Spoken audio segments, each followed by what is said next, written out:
कौन लोग हैं, आपकी जिंदगी कितनी मुश्किल भरी है, आपके ऊपर कितने तरह के हमले हो रहे हैं, चाहे वो बाहर से आए अंग्रेजों ने लूटा हो या अंग्रेजों के साथ जिन्होंने यहां राज किया उन्होंने लूटा हो, या उन दोनों के जाने के बाद लोकतंत्र और संविधान बनने के बाद इस बस्तर को बाहर से लूटने आने वालों ने लूटा हो, उन सब के संघर्ष को इस देश के बाकी लोग तो जान ही नहीं पाते।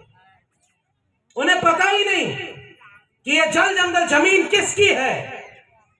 उन्हें पता ही नहीं कि ये गुंडाधुर कौन थे, उनके तमाम साथी कौन लोग थे। फिर ये देश सबका देश कैसे बनेगा? इस देश के जंगल जमीन पर जो सदियों से रहता आया हो, उसके दुख दर्द को समझने वाले लोग जब सत्ता में नहीं होंगे तो उनकी बात करेगा कौन? मैं जब आपके बीच में आया, आपने मुझे ये अपने लोक संस्कृति की एक माला पहनाई। ये माला जंगल में एक पेड़, एक पौधे, एक बीज से बनी हुई माला। ये केवल एक आपकी दी हुई सम्मान की चीज नहीं।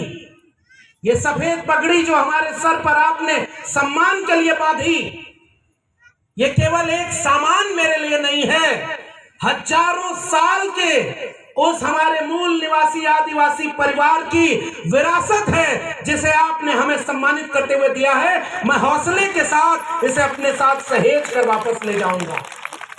जब जब ये माला मुझे नजर आएगी, तब तब मुझे बस्तर की याद आएगी।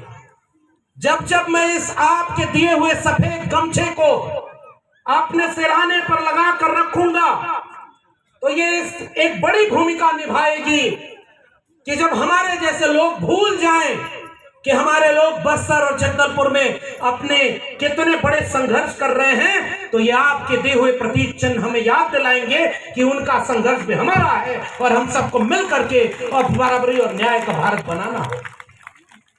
ये सम्मान, यहाँ के लोक नृत्य, ये जो हमारे नौजवान साथी हैं युवा प्रकोष्ठ के, मैं पिछले दिनों बस्तर के एक हिस्से में तो आया था जब कोंडा गांव में एक कार्यक्रम हुआ था और वहां हमारे बहुत सारे साथी मिले थे।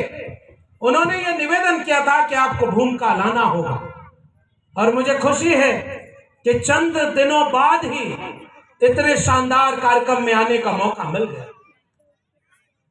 हमने जब इतने लोगों से बात की, इतने लोगों से मिलकर के उस इतिहास को जानने की कोशिश की, तो हमें पता चला कि भारत को अंग्रेजों से आजादी दिलाने वाले राष्ट्र नायकों में आदिवासी नायकों की तो जगह ही नहीं बन पाई थी। मैं तो दिल्ली विश्वविद्यालय में 14 साल प्रोफेसर भी रहा। हमने एक किताब लिखी है, प्रोफेसर की डायरी, और उस किताब में हमने बहुत सारे सवाल उठाए कि जब भारत अंग्रेजों से आजाद हो गया तो इस देश में यह संकल्प लिया गया कि अब भारत में जनता का जनता के लिए जनता पर शासन, जनता द्वारा शासन होगा। यानी अब बाहर से कोई हमारे ऊपर हुकूमत नहीं करेगा। इस देश के लोग ही हम चुन करके जिन्हें वोट के अधिकार से बाबा साहब डॉक्टर भीमराव अंबेडकर की अगुवाई में बने भारत के संविधान को मैं याद करना चाहता हूं, जिसने सबको बराबर का वोट का अधिकार दिया कि अब अपना राजा रानी के पेट से पैदा नहीं होगा, वो जनता के वोट से पैदा होगा, और जनता जिसे वोट देकर के राजा बनाएगी वो हमारे पर शासन करेगा। इतना शानदार संविधान बना। हम सब संविधान को मानने वाले लोग हुए। हमने पुरानी चीजों को भुला दिया, हमने उस अतीत को भुला दिया कि हमारे लोगों को कभी अछूत बना करके आपने इंसान से भी बदतर बना दिया, पशुओं जैसी जिंदगी जीने पर मजबूर कर दिया। आपने इस देश के आदिवासियों को कभी भी सम्मान और अधिकार से नहीं देखा। इस देश की महिलाओं को अधिकार नहीं दिया, इस देश के पिछड़ों को अधिकार नहीं दिया किसानों को अधिकार नहीं दिया, लेकिन तमाम बातें भुला करके हमने भी संकल्प लिया कि 26 जनवरी 1950 से जब भारत का संविधान लागू हो गया तो ये संविधान हम सबको बराबरी का अधिकार दे देगा।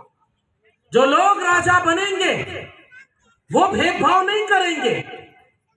जो नए लोग हमारे दिल्ली में बैठेंगे वो जब कोई अपनी कलम से नियम बनाएंगे तो बस्तर से लेकर के छत्तीसगढ़, झारखंड, आंध्र प्रदेश से लेकर उड़ीसा और राजस्थान, मध्य प्रदेश से लेकर पूरे देश में फैले आदिवासियों को न्याय दिलाएंगे। और इसके लिए जब संविधान सभा में बहस हुई, मेरे गांव के लोगों यहां पर मैं जब आया तो हमारे एक साथी कह रहे थे कि साहब देखो, बस्तर के लोग बड़े सीधे साधे और मासूम होते हैं, वो किसी के खिलाफ नहीं होते, मगर हमारी मासूमियत को किसी ने कमजोरी तो नहीं समझ लिया, किसी ने कमजोर तो नहीं मान लिया।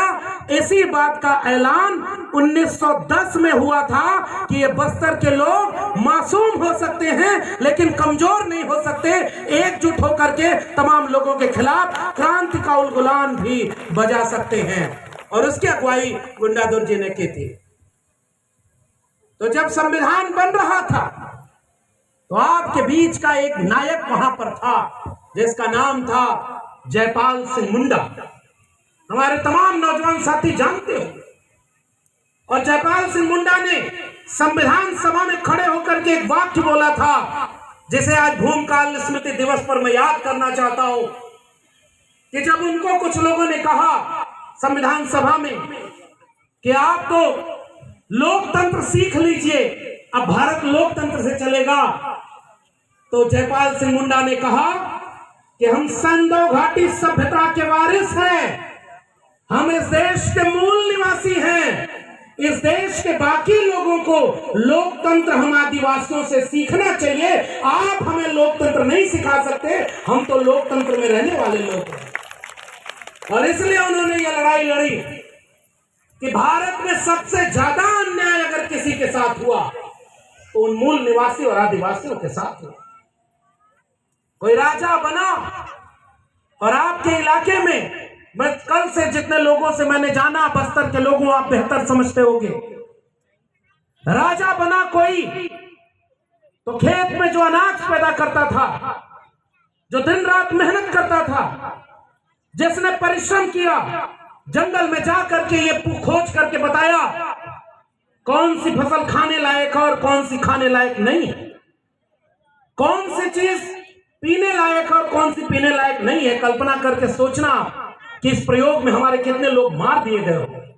तो लेबोरेटरी और साइंस की फैक्ट्री वहां नहीं थी, हमारे लोगों ने खोज करके पता किया इस खेत में ऐसे बीज डालेंगे तो अनाज और फसल पैदा होगी। हजारों साल के संघर्ष में हमने इस दुनिया को